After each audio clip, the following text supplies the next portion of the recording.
Mock test तो सभी देते हैं लेकिन उसका प्रॉपर एनालिसिस नहीं करते हैं। जब तक आप मॉक टेस्ट का प्रॉपर एनालिसिस नहीं कीजिएगा तब तक आपको मॉक टेस्ट देने का कोई फायदा नहीं होगा। So hello everyone, welcome to Tagi academy. I am Tagidul. So आज के इस वीडियो में हम बताएंगे कि मॉक टेस्ट का प्रॉपर एनालिसिस कैसे किया जाता है। तो जब भी आप मॉक टेस्ट देंगे, चाहे आप ऑनलाइन दीजिएगा या फिर ऑफलाइन दीजिएगा, तो आपको उसके बाद आंसर की मिलेगा। तो मॉक टेस्ट देने के बाद हाफ एन आवर बाद ही आपको एनालिसिस स्टार्ट कर देना है। हाफ एन आवर में आप पानी उनी पी के थोड़ा सा फ्रेश हो जाइए, उसके बाद एनालिसिस स्टार्ट कर दीजिए। ये नहीं कि आज टेस्ट दिए और 2 दिन बाद एनालिसिस कर रहे हैं, तब तक चीज़ें भूल जाइएगा। इसलिए आपको टेस्ट देने के हाफ एन आवर बाद ही आपको एनालिसिस स्टार्ट कर देना है। सो एनालिसिस कैसे करेंगे? तो आंसर की जो मिला आपको, जो आप क्वेश्चन सॉल्व किए उससे मैच कीजिए, और जो सही है उसको रहने दीजिए और जो गलत है उसको टिक मार कर लीजिए। तो जो क्वेश्चन गलत हुआ, अब आइडेंटिफाई कीजिए कि क्यों गलत हुआ। ठीक है, रॉन्ग हुआ तो क्यों हुआ, आइडेंटिफाई कीजिए। तो क्या क्या मतलब ये रीज़न हो सकता है रॉन्ग होने का? सिली मिस्टेक्स मतलब मिसरीड, मतलब गलत पढ़ लिए। लाइक करेक्ट पूछ रहा था आप इनकरेक्ट पढ़ लिए, या फिर इनकरेक्ट पूछ रहा था करेक्ट पढ़ लिए। ठीक है, तो ये मिसरीड, या फिर छोटा मोटा कैलकुलेशन लाइक 7 + 2 10 कर दिए। तो इस तरह से ये सब छोटा छोटा चीज़ जो होता है वो सिली मिस्टेक्स होता है। ओके, नाउ कैलकुलेशन एरर हो सकता है रीज़न रॉन्ग होने का। उसके बाद आपका कंसेप्चुअल मिस्टेक हो सकता है, लाइक आप कंसेप्ट को सही से पढ़े ही नहीं थे।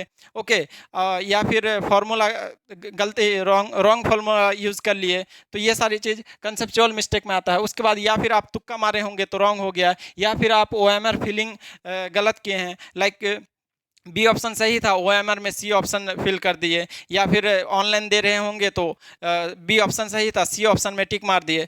तो ये सारी चीज़ क्या हो सकता है, रीज़न हो सकता है रॉन्ग होने का। ओके, सो सबसे पहले आपको क्या करना है कि रॉन्ग होने का रीज़न को आइडेंटिफाई करना है। आइडेंटिफाई करने के बाद आपको फिर दोबारा से प्रैक्टिस करना है उस क्वेश्चन को। ठीक है, उस क्वेश्चन को दोबारा से बनाना है। लाइक आपका कंसेप्चुअल मिस्टेक हुआ था, मान लीजिए कि उस क्वेश्चन में क्या हुआ था, कंसेप्चुअल मिस्टेक। तो आपको क्या करना है, उस कंसेप्ट को तो एक बार दोबारा से पढ़ना है। पढ़ने के बाद आपको क्या करना है, फिर से दोबारा उस क्वेश्चन को बनाना है आपको। उसके बाद अगर नहीं बना तो आपको सॉल्यूशन देखना है। ठीक है, ऐसा नहीं कि मतलब क्वेश्चन गलत हुआ तो डायरेक्ट हम सॉल्यूशन देख रहे हैं, ऐसा गलती मत कीजिएगा। खुद से बनाने का कोशिश कीजिए, अगर नहीं बना तब जाके लास्ट में सॉल्यूशन देखना है। ठीक है, सो ये सब जो मिस्टेक्स है इसको अवॉइड कैसे कर सकते हैं? जैसे सिली मिस्टेक्स है। सिली मिस्टेक्स क्या होता है, अब्सेंस ऑफ माइंड होता है। लाइक मिसरीड किए तो वो वहाँ पे आप 100% फोकस नहीं थे, तभी तो आपका मतलब मिसरीड कर लिए। तो सिली मिस्टेक्स मतलब आप जब भी आप क्वेश्चन को पढ़े तो एकदम पूरा 100% फोकस होकर पढ़े, ताकि सिली मिस्टेक्स नहीं हो। या फिर कुछ कैलकुलेशन कर रहे हैं छोटा मोटा, वहाँ पे मतलब जब भी आप पेपर सॉल्व कर रहे हैं तो 100% फोकस होकर कीजिए। इस तरह से आप सिली मिस्टेक को अवॉइड कर सकते हैं। ओके, नाउ दूसरा आता है कैलकुलेशन एरर। जब आप मल्टीपल टेस्ट देंगे, ज़्यादा से ज़्यादा क्वेश्चन प्रैक्टिस करेंगे, तो आपका कैलकुलेशन एरर धीरे धीरे खत्म हो जाएगा। Now the conceptual mistake. So conceptual mistake को आप कैसे अवॉइड कर सकते हैं? तो जब भी आप टेस्ट देने जाए तो कंसेप्ट को अच्छे से ढंग से पढ़ के जाए, शॉर्ट नोट्स को रिविजन करके जाए। ओके, नाउ आता है तुक्का। ठीक है, तो तुक्का ऐसे रैंडमली नहीं मार देना है। ठीक है, जैसे मान लीजिए कि 4 ऑप्शन है, तो A और C में आप कंफर्म है कि या तो ये होगा या तो C होगा, और B और D तो कभी नहीं होगा। ऐसा अगर मतलब ऐसा सिचुएशन होता है तो इस सिचुएशन में आपको मतलब तुक्का मतलब मार सकते हैं कि 2 ऑप्शन में एक तो सही होने का चांस है। लेकिन आपको अगर चारों ऑप्शन में आइडिया ही नहीं है, अनठिकाने तुक्का मार रहे हैं, तो ऐसा वाला मत कीजिएगा। ठीक है, अगर आपका 2 ऑप्शन पता है कि ये नहीं होगा, 2 ऑप्शन में कन्फ्यूजन है, तो उसमें आप इस टाइम आप रिस्क ले सकते हैं। ठीक है, ना उसके बाद OMR फिलिंग। तो जब आप मल्टीपल टेस्ट देंगे तो वो खुद ब खुद ये चीज़ सही हो जाएगा। ठीक है, तो क्या करना है आपको, रॉन्ग जो हुआ क्वेश्चन उसका आइडेंटिफाई करना है रीज़न कि क्यों रॉन्ग हुआ। उसके बाद फिर खुद से बनाना है, अगर नहीं बना तो कंसेप्ट पढ़ना है, फिर जो आपका लॉन्ग नोट्स है। ठीक है, उसके बाद दूसरा सेक्शन, ये तो पहला सेक्शन हो गया पेपर एनालिसिस का, कि जो रॉन्ग क्वेश्चन था उसका आइडेंटिफाई कर लिए रीज़न, उसके बाद सॉल्व कर लिए। दूसरा सेक्शन क्या है, नोट अटेम्प्ट। ठीक है, तो आप क्वेश्चन अटेम्प्ट ही नहीं किए। ठीक है, तो अटेम्प्ट क्यों नहीं किए? तो अटेम्प्ट आप वो पढ़े ही नहीं थे, मान लीजिए कि वो कंसेप्ट पढ़े ही नहीं थे, ये रीज़न हो सकता है। अटेम्प्ट जो नहीं किए तो उसका रीज़न फाइंड आउट किए कि क्यों अटेम्प्ट हम नहीं किए। तो ये पहला रीज़न क्या हो गया, नॉट स्टडीड, मतलब आप पढ़े ही नहीं थे, ठीक है। दूसरा रीज़न क्या हुआ कि कंसेप्ट आपको पढ़े तो थे लेकिन आपको कंसेप्ट क्लियर नहीं था, वहाँ पे आपको याद नहीं आ रहा था, ठीक है, तो कंसेप्ट क्लियर नहीं था। या फिर आप फॉरगेट द फार्मूला, आप फार्मूला वहाँ पे भूल गए। तो या फिर ये क्वेश्चन टफ था, या फिर टाइम मतलब क्वेश्चन बनने वाला था, ठीक है, बन जाता, डुएबल था, लेकिन क्या हुआ कि टाइम खत्म हो गया, या फिर क्या प्रेशर था, तो वहाँ पे डुएबल क्वेश्चन था, बनने लायक था, फिर भी आप नहीं बना पाए। तो ये सब को अवॉइड करने का क्या तरीका है, नोट स्टडीड। तो स्टडी अगर नहीं है, कॉन्सेप्ट आप नहीं पढ़े हैं, तो उसको दोबारा से पढ़ लीजिए, एक बार देख लीजिए, ओके, कंसेप्ट नोट क्लियर। तो कंसेप्ट को जब भी आप टेस्ट देने जाइएगा तो पूरा शॉर्ट नोट्स को पढ़ के ही जाइएगा, ठीक है, उसके बिना शॉर्ट नोट्स पढ़े आप टेस्ट देने मत जाइएगा।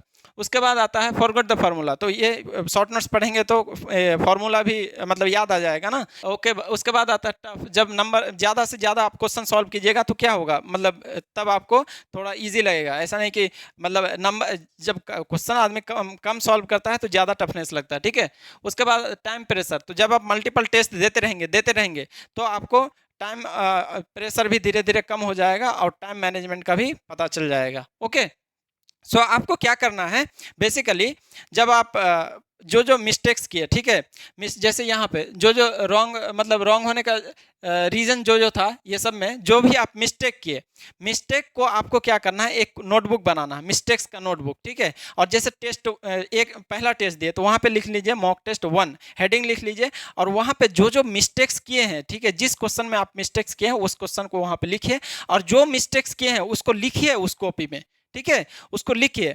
और मान लीजिए कि कंसेप्चुअल मिस्टेक था, ठीक है, तो आप नया कंसेप्ट कुछ पढ़े होंगे, ठीक है, या फिर उसी कंसेप्ट को आप अच्छे से पढ़े होंगे, या फिर जो भी नया कंसेप्ट आपको मिला उसको, मतलब जो रॉन्ग किए थे उसमें से जो आपको नया कॉन्सेप्ट मिला, वो उसमें उसको कहाँ लिखना है, आपको शॉर्ट नोट्स में लिखना है। लाइक जब भी आप शॉर्ट नोट्स बनाएंगे ना, तो उसमें क्या करना है, लास्ट के 2 पेज छोड़ देना है, मतलब हर एक चैप्टर के बाद, लाइक केमिकल बॉन्डिंग का शॉर्ट नोट्स बनाए तो उसके मतलब केमिकल बॉन्डिंग का जैसे चैप्टर खत्म हुआ तो उसके 2 पेज छोड़ देना उसके बाद, ठीक है, शॉर्ट नोट्स में, ताकि आप जो न्यू कॉन्सेप्ट पढ़ेंगे उसको ऐड कर सकें, ठीक है। हर एक चैप्टर में ऐसे करना है, लाइक पीरियोडिक टेबल का शॉर्ट नोट्स बनाए, उसके बाद आपको 2 पेज छोड़ देना है, ठीक है। उसके बाद फिर केमिकल बॉन्डिंग का बनाए तो उसमें भी 2 पेज छोड़ देना है, ऐसे चैप्टर वाइज 2-2 पेज करके छोड़ दीजिए, और जो न्यू कॉन्सेप्ट आएगा वहाँ पे उस शॉर्ट नोट्स में आपको लिखना है, ओके। नाउ एनालिसिस में राइट, ठीक है, जो जो क्वेश्चन, मतलब ये थर्ड सेक्शन है, राइट, जो क्वेश्चन आपका सही हुआ, ठीक है, ये नहीं कि खुश अरे यार मेरा तो सही हो गया अब इसमें कुछ करने का जरूरत नहीं है, ऐसा कंफ्यूजन में मत रहिएगा, ठीक है। इसमें अभी आपको एनालिसिस करना है। एनालिसिस में क्या क्या करना है, जैसे नोन है, आप क्वेश्चन को उसको जानते थे, कॉन्सेप्ट क्लियर था, 100% श्योर थे, हाँ ये मतलब कॉन्सेप्ट लगाए और क्वेश्चन बन गया, सही था, ठीक है, तो उसमें कुछ नहीं करना है। लेकिन ऐसा भी होता है ना, कभी कभी कन्फ्यूजन होता है, मतलब कि किसी तरह आप जुगाड़ लगा के क्वेश्चन बना दिए, आपका 100% श्योर नहीं थे, लेकिन आप इधर उधर करके फॉर्मूला इधर उधर यूज करके बन गया क्वेश्चन और वो सही भी हो गया। तो उस टाइप का क्वेश्चन को आपको दोबारा से बनाना है। अगर खुद से बना तो ठीक है, नहीं बना तो कंसेप्ट को पढ़िए। कंसेप्ट को कहाँ से पढ़ना है, जो आपका लॉन्ग नोट्स है। अगर कंसेप्ट को पढ़ने के बाद फिर आप यहाँ पे क्वेश्चन बनाइए, अगर नहीं बना तब जाकर आपको सॉल्यूशन देखना है, डायरेक्ट सॉल्यूशन नहीं देखना है। हमेशा ये चीज़ याद रखिए, ठीक है, ये चीज़ माइंड में फिक्स कर लीजिए कि कोई भी क्वेश्चन अगर गलत हुआ आपका तो आप डायरेक्ट उसका सॉल्यूशन मत देखिए, उसका कंसेप्ट को आप पढ़िए, उसके बाद फिर बनाइए। अगर नहीं बना तब जाकर सॉल्यूशन देखना है, आपको मैच करना है आंसर की से सिर्फ, ठीक है, ओके। नाउ दूसरा क्या है, तुक्का। तीसरा क्या है, तुक्का। तुक्का क्या है कि आप मतलब तुक्का मारे और सही हो गया, तो आपको खुश नहीं होना है, ठीक है। उस क्वेश्चन को आपको खुद से दोबारा करना है, उसका कंसेप्ट नहीं आता है तो पढ़िए, उसके बाद से फिर कीजिए।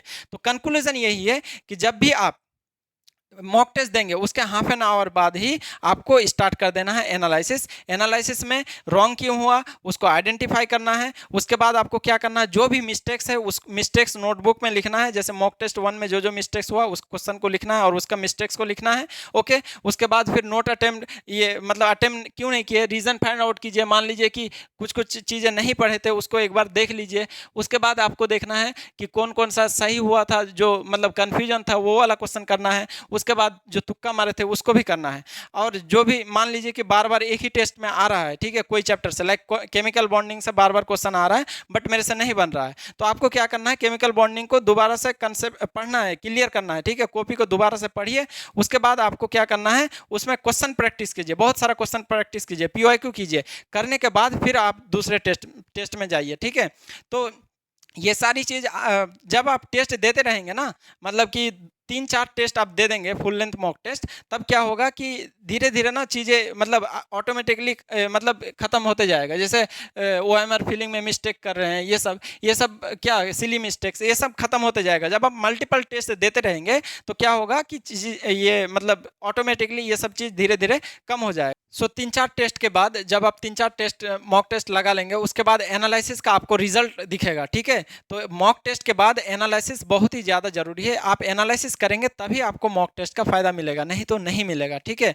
और जब भी आप जैसे मान लीजिए सेकंड टेस्ट अटेम्प्ट करने गए, तो सेकंड टेस्ट से पहले फर्स्ट टेस्ट का जो एनालिसिस किए हैं, जो मिस्टेक्स किए हैं या फिर जो न्यू कंसेप्ट पढ़े हैं, उसको एक बार देख लेना है। देखने के बाद ही सेकंड टेस्ट देना है। मान लीजिए आप थर्ड टेस्ट अटेम्प्ट करने जा रहे हैं, तो पहला जो 2 टेस्ट है उसका एनालिसिस जो किए थे उसको एक बार देख लेना है। और टेस्ट देने से पहले हमेशा याद रखिए, जैसे नीट अभी 2025 के लिए 2 ही महीना बचा हुआ, तो नीट वाले को क्या करना है, देखिए कंसेप्ट सबके लिए सेम ही है, एनालिसिस करने का कंसेप्ट सबके लिए सेम है, जेई हो या नीट हो। तो जैसे नीट का अभी एग्जाम है, 2 महीना बाद ही एग्जाम है, तो उसको क्या करना है कि जब भी मॉक टेस्ट देने जाए तो उसको क्या करना है कि सारा जितना भी शॉर्ट नोट्स है, ठीक है, फिजिक्स केमिस्ट्री बायो का सारा का शॉर्ट नोट्स एक बार फास्ट वे में गो थ्रू होना है, ठीक है। अभी सब कुछ पढ़ा हुआ है, थोड़ा थोड़ा देख लेंगे तो याद आ जाता है ना, तो आपको गो थ्रू होना है, उसके बाद ही टेस्ट देने जाना है। तो पहला वाला जो टेस्ट दिए थे, जो एनालिसिस किए थे, वो एनालिसिस देखना है, शॉर्ट नोट्स देखना है, उसके बाद ही नेक्स्ट टेस्ट देना है, ठीक है।